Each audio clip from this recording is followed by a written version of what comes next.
Hey everybody, welcome back to Furniture Flipping Teacher. I'm Lauren. In this video, I am going to be making over this Dixie dresser. I am so excited to share the transformation with you. Let's get going.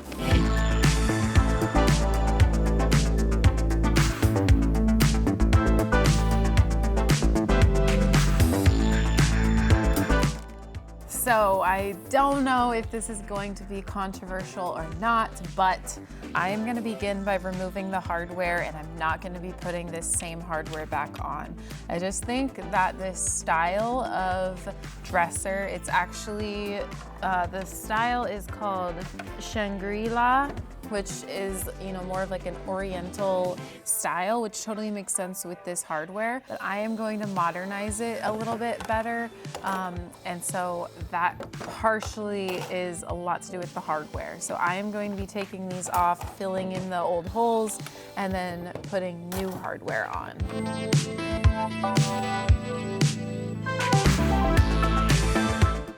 Okay, another thing that I'm going to be removing to make it less oriental looking is these parts down here on the sides of the dresser. They're just little decoration embellishments that are cool and unique, but yet I'm going to remove them because I think it does scream like oriental. And the one thing that I am going to be leaving as just a detail is this right along the middle here. And I think that coupled is just too much. I don't really care for that extra added detail down below. So I am just gonna take a hammer and pound them off. Some of them are actually already coming off anyway, so it shouldn't be too difficult to get them off of there. I'm hoping.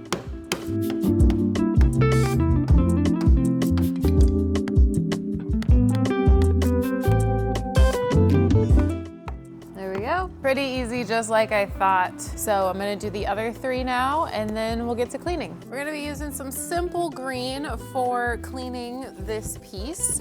It has been around here for a very long time.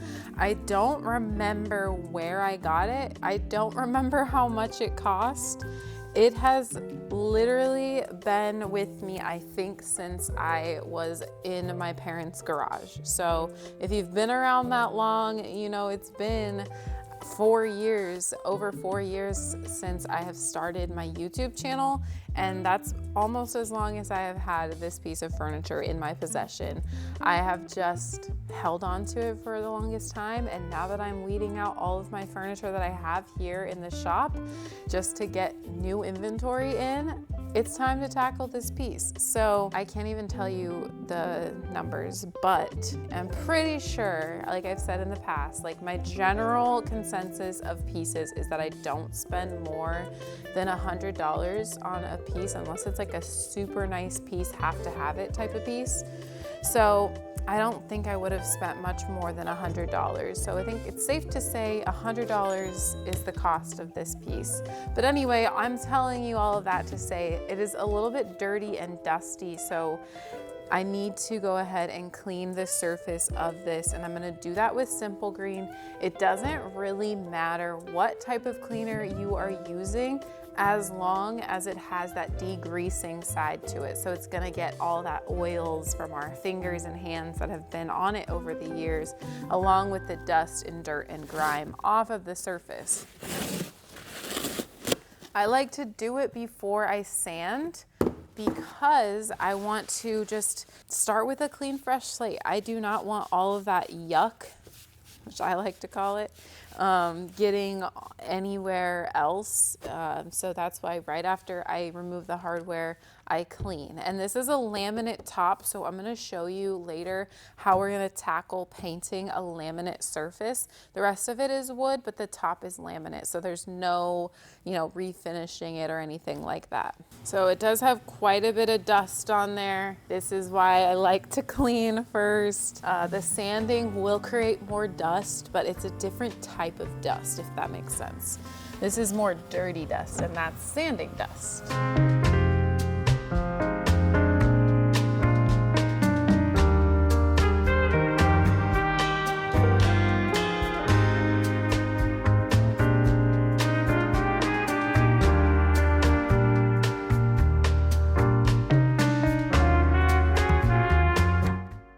So we are going to fill in the hardware holes now. Like I said, I'm replacing the old holes, the old hardware with new hardware. And the original hardware had some super weird placement with the holes. So this is a super easy task to fix when you are redoing furniture, and it really updates the piece a lot. Like, hardware is probably one of the easiest things to replace, especially if you don't have to drill new hardware holes, but even if you do, it's one of the easiest things to make pieces look a bit more modern. I am going to be using the Wood Restore Putty.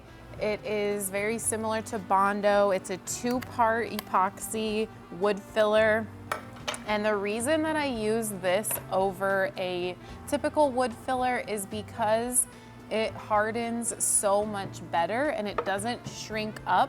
So sometimes wood fillers, as they dry, they shrink up. Well, this hardens, it doesn't dry.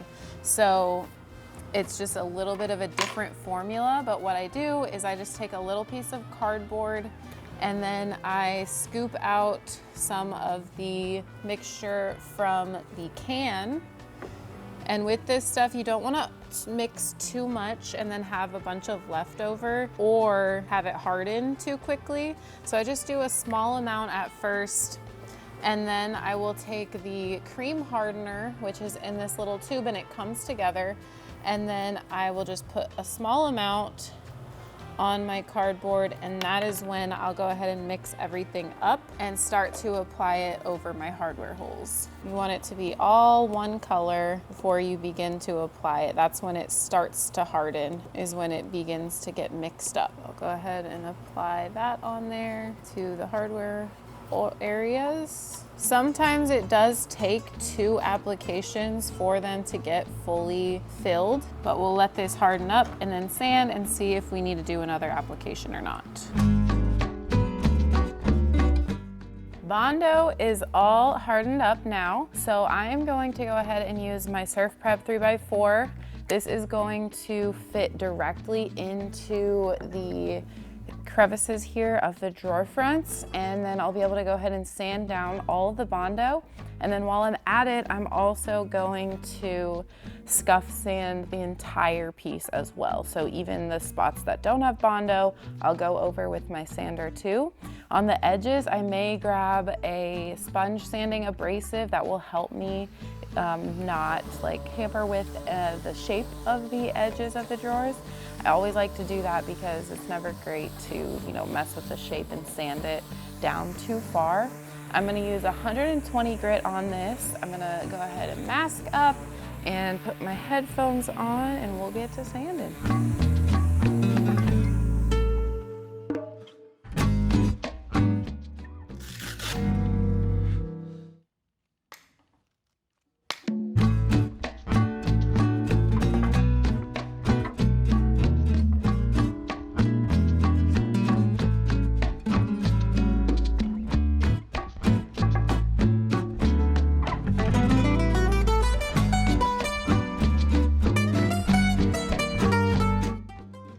I'm going to be tackling the top now for scuff sanding, and like I told you a little bit ago, the top is actually a laminate. The rest of it has a veneer or it's solid wood. Laminate is kind of like a plasticky material. It reminds me of like Formica, like a countertop or something like that. And it's generally not going to have a ton of damage because it's meant to hold up like pretty well. But it's also a plasticky material, so it's not going to scuff sand up quite as well as like a veneer does, but it does work, and you can still paint over laminate.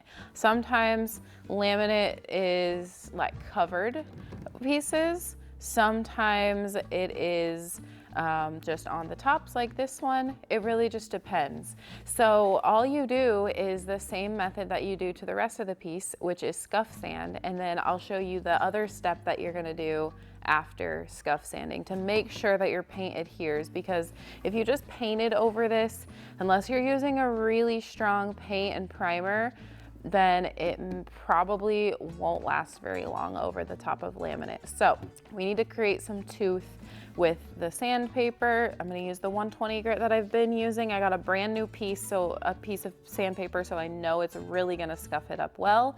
And I'm just gonna go over the whole top. I'm gonna spend a little bit more time really making sure that it is scuffed up and like we've got some really good tooth for that adhesion. Okay, I wiped back all the sanding dust and now I am going to wrap all of the drawers with this painter's tape and plastic combo in one. I love this. I get it at Menards locally, but I'll link it down below for you on Amazon, but it might just be cheaper for you to go get it in stores because the Amazon prices can sometimes fluctuate and be a little bit more pricey. I know they also have the Scotch blue kind at my Home Depot, so you could check there as well. Drawers are all wrapped up and now we get to paint. Last week, I was toying between 3 different colors and I used Badlands, which was a very beautiful tan color, and those pieces turned out amazing. If you haven't seen last week's video, go check it out. I'll link it down below in the description. It was a really great transformation. But this week, I am gonna be using one of the same colors that I was testing out last week, and it is called Smoky Mountains. It is a beautiful gray that has some greenish, bluish undertones that I'm super excited about. I think it's gonna be absolutely perfect with this piece and with the hardware that I chose. It's gonna be really tough to beat this one once it's finished. So I am going to strain in my paint here into my Wagner Flexio 5000 sprayer, and I'm straining it as always because I don't want to get any chunks inside of my sprayer.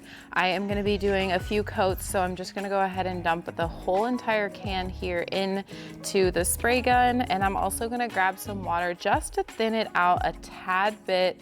I have used silk paint quite a bit, and I just know from experience that it does need a little bit of water paired with it to go through the sprayer super well. A good tip to get all of the paint out of your container is to just dump your water that you're gonna already put into the sprayer into the original paint can, close it up and shake it around. And this will really help get a lot of that extra paint that's like stuck on the walls and the bottom of the jar. Now there's barely any in this can and no paint is going to waste. I just noticed that I got way ahead of myself and I was so excited to paint that I forgot that I'm gonna prime. So we're gonna leave this in the spray gun and that I'll come back for it later once the primer's dry, but let's grab another spray gun and we will fill it with primer so that we can prime first so that the paint adheres really well to the surface. Well, one reason that I do love the Wagner Flexio 5000 is because you can have multiple nozzles for the different products that you use. And even though I filled this one up with the paint and I'm not quite ready to use it yet, I have another nozzle that I can use for the primer to go ahead and fill that up. So I've got my next one, my next nozzle here, and I am gonna be using the bin primer. This, I went ahead and got a gallon of it because I did the math and I am gonna save money by grabbing a gallon instead of grabbing the quarts every time. And this is the Bin Advanced Synthetic Shellac primer. So it's not true shellac, it's a water-based primer, and I do like to have them tint it to gray, and they just add a couple ounces of black paint, and so it makes it gray. Sometimes they look at you like you're crazy, but it does work. It says on the can that it is tintable, so make sure that you show them that if they're giving you a hard time. But I love this primer. This is like second to none against the Bin Shellac Regular. It honestly does the same thing, but it has much better cleanup properties because you don't have to use ammonia. You can use soap and water to clean this up, which is a huge plus when you're putting it through your sprayer and things like that. Plus it's safer in your sprayer. You're technically not supposed to use like oil-based items inside of the sprayer because of the electric motor and all that jazz. This one's a little safer since the motor sits on the ground, but if you're using other types of sprayers where you're holding the motor, like the HomeRite or the Wagner Flexio 3500, those ones you want to be a little bit more careful with. But anyway, I'm gonna go ahead and strain in some paint. The only reason I don't like gallons like this is because it's hard to pour the paint and not make a huge mess. So let's hope that I'm not gonna make a huge mess right now. I probably need to get one of those spouts that helps with pouring, but here we are. Oh, yep, made a mess. Oh, made a mess. Dang it. I knew I was gonna do that. I knew it. Dang. Well, I'm just gonna grab a paintbrush and scoop it in. Also, maybe I shouldn't do the filling of the sprayer on top of the piece of furniture that I am actually working on. Also, I think what I'll do is kind of just, maybe I'll just do a coat of primer with this on the top here so that I'm not wasting any. The bad thing is I need more.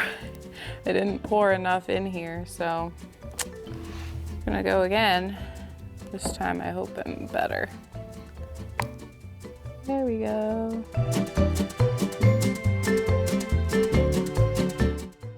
All right, I think I'm ready to have my brain back on.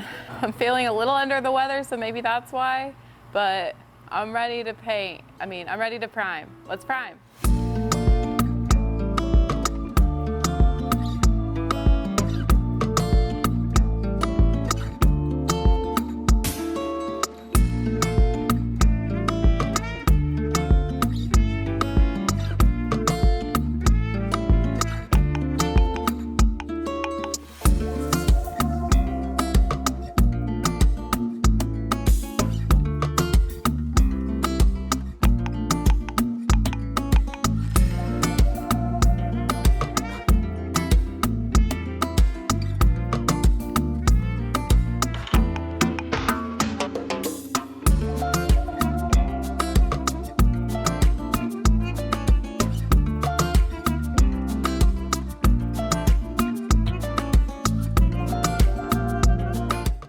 So the first coat of primer is all dry, and another reason on top of the two main reasons to use primer, which are for bonding purposes and to block that tannin bleed through, is to really highlight your imperfections that may be on your piece that maybe you missed when it was so dark. But once you put that primer on, whether you do white or gray, which those are the two best colors to do for this purpose, and it will highlight some of the imperfections. So there was a few spots where the Bondo didn't quite fill the hole enough, and then a couple of spots where there was some chipping veneer and I didn't quite get that filled in enough. So I'm gonna go back with my Bondo again and make sure that all of those are filled before we do coat number 2 of the primer, and then it'll seal everything in nice after we get it sanded and primed one more time before paint.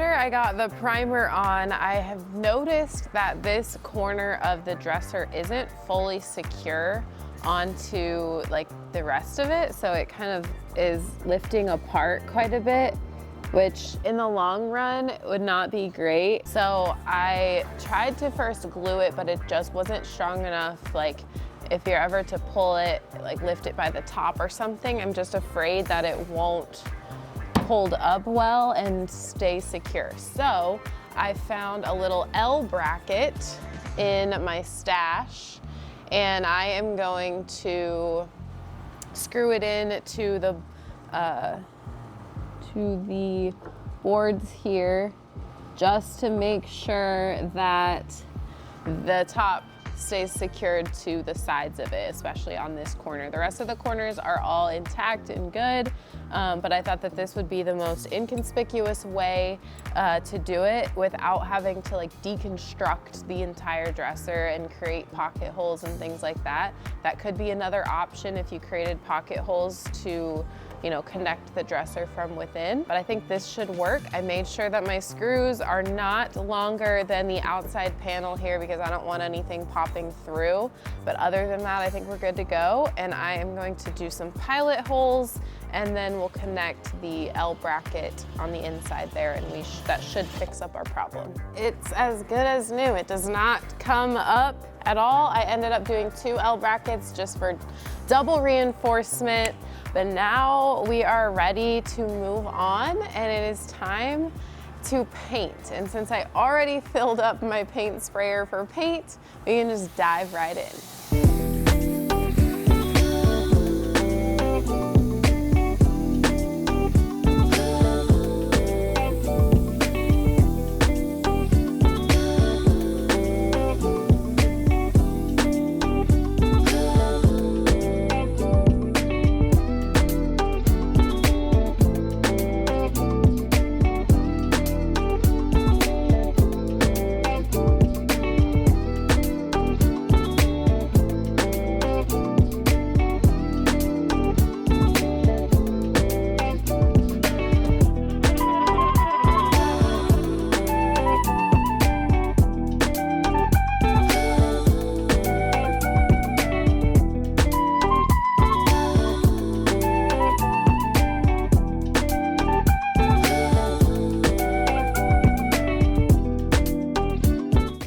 It's time to put some hardware holes on before I do the last coat of paint. Usually this is something that you could do either before you prime or after you prime, but for sure before you do like the last coat, because I always forget until this point in time. But the reason you don't want to do it after the last coat is because you could potentially scratch off some paint or something with the drill or the tools that you're using to do the hardware holes. Now, I am going to be adding knobs onto the new paint finish, and the knobs look like this. They're so pretty. I love them. They're pretty heavy duty, and they have like this ribbed detail. I just think that they're really gorgeous, and they match like the tone of the hardware, like just goes really well with the tone of the paint that I chose. So I am going to be using my hardware jig here. This is really great if you have handles to make new hardware holes for, but it will also work when you have knobs too. So I'm just going to adjust this for my measurements. I measured, and I think I'm going to do 4 inches from the edges of the drawers, and that's where I'm going to put my new knobs. So we just need to make sure that everything on this guy is all lined up nice, and then we'll be able to drill the holes just like that. Then the other thing is that it will be right around 3.5 inches in the middle of the drawer. So like 3.5 inches down, 3.5 inches up. It's around 7 inches tall. So that means that I just need to make this adjustment. 3.5, perfect. Now I'm gonna do that on the rest of the drawers. I gotta be careful because 2 of the drawers are a little bit, like they're like an inch shorter than the other 4. So when I get to those ones, I'll definitely adjust my height for that. But other than that, the rest of them are all the same. So I'm gonna continue drilling some more hardware holes. So I have decided that I want this piece to have a satin finish.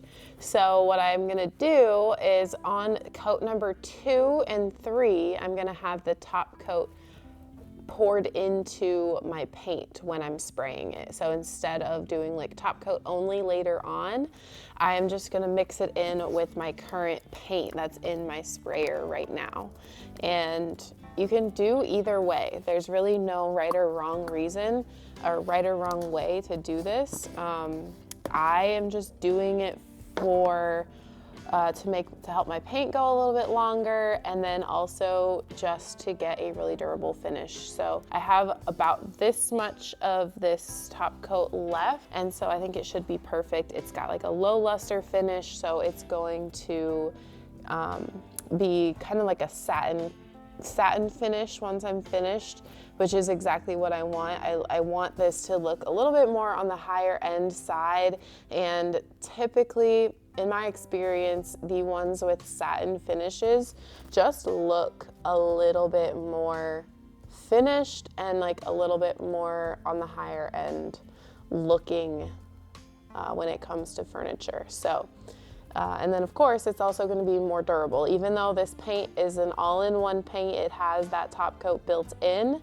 I still just, again, it's like a matte finish, which I like sometimes, but for this specific piece, I am going for a satin finish. And so this is just how I am going to achieve that look. So once that all straightens in, I'll make sure everything is nice and mixed up, and then we'll get to spraying, and I'll probably do 2 more coats because like I've only done 1 coat of paint, so there's a lot of areas that haven't quite gotten full coverage yet.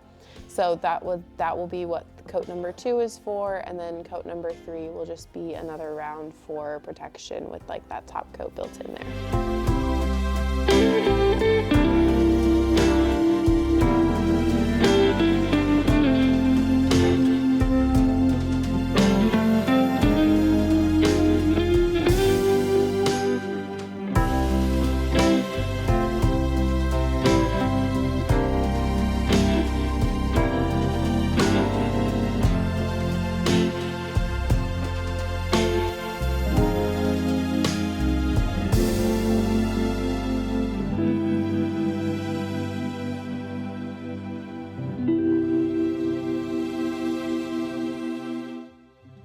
It's time to start getting this baby put back together. So although I don't tape off the inside of the pieces every single time, I still like to tape off at least the drawer track so that I'm not clogging it up with paint and that the drawers will still slide in really nice and easy. So I'm gonna go ahead and take off that tape. And then next, I'm gonna take all of the drawers and take the plastic and the tape off of them and start to reassemble the piece. And remember, I did label all of the drawers, so I'm going to know exactly where to put them back as I reassemble, and it's gonna be that much easier. No guesswork. It's time to put in the hardware, and occasionally the hardware screws that come with the hardware may or may not fit into the drawers, like the length of them. Usually it comes with 2 sizes. There's gonna be a size that is just like a regular size, maybe like 1 inch, and then there's gonna be a size that's like maybe about 2 inches. So both of these come in the packs of most hardware that you get on Amazon and stuff like that.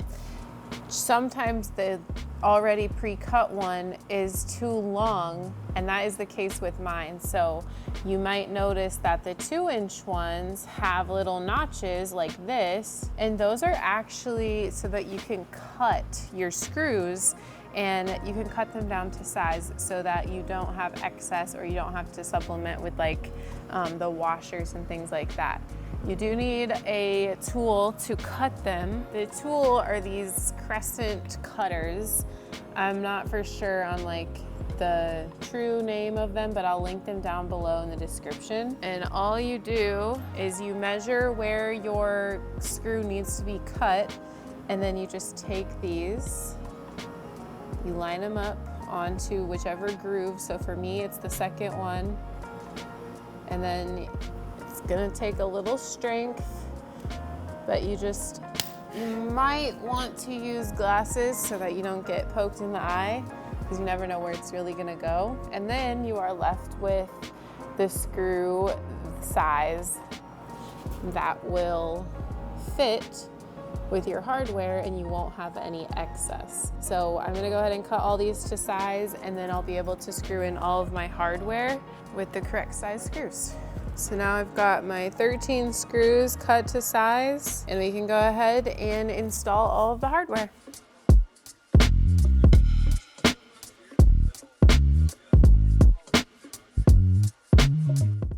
Before we take a look at the after and the final result of this piece, let's remember where we started with this Dixie dresser. It was very oriental looking, and it definitely went along with its name, the Shangri-La Dixie dresser, and I have transformed it, and this is what it looks like now.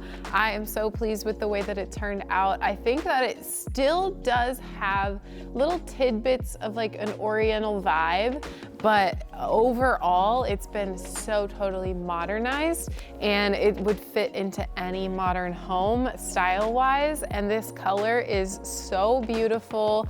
It's called Smoky Mountains by Dixie Belle, and it's in their silk line. I love the way that it's sprayed on, and then just the overall, like, it's kind of a gray, but it also has green and blue undertones. It's definitely one of those chameleon colors that looks different in different lighting and with different decor and things like that. One of my favorite things about different colors like this. So really quick, let's go ahead and talk about the numbers of this piece. So for the numbers of this piece, remember at the beginning when I said I don't remember how much I paid for this, where I even purchased it, and that still stands true. But we're gonna go with that I probably would not have paid more than $100 for this, and I do think that I got it on Facebook Marketplace. Next up is all the costs of the materials that it took me to make this dresser look like what it looks like now. So we've got primer for $15. The primer that I've been using is actually fairly cheap for all of the things that it does. So definitely check out the Bin Advanced, and then if you like it, love to tint it to the gray color, and then also get a gallon because it's gonna help you save on costs overall. Paint cost me about $40. I used about a pint and a half, and then top coat, I used the rest of a leftover can that I had, so that was about $15 worth. And then the hardware was probably the most expensive thing, which generally hardware replacement is going to be like one of the more expensive parts of a flip, aside from the actual piece of furniture itself. So that cost me $60. And then the miscellaneous costs such as Bondo, sandpaper, the tape and plastic that I use to wrap the drawers, things like that, those all need to be taken into account because you are gonna go through them. It may take you a while to go through them, you know, flip to flip, but those costs do add up. So it's important to make sure that you encompass all of the costs of a flip in your final total. So that costs around $150 total for the materials plus the $100. So we're in a total around $250 on this flip. Not too shabby. And then for the listing price, I am going to list it on Facebook Marketplace for $850. I think that that's a really fair price for this dresser. It's Dixie, it's large, it has 9 drawers, plenty of storage. It's heavy duty, solid piece of furniture that's gonna last a long time to come. So I definitely think that it's worth $850. And I hope someone in my market loves it as much as I do and that it sells here pretty quick. Thank you all so much for watching today's video. I hope you learned some things. And if you have any questions, as always, drop them down below in the comments and I'd love to chat with you guys down there. I will be back next Thursday with another furniture flip. Thanks for watching and I'll see you on the flip side.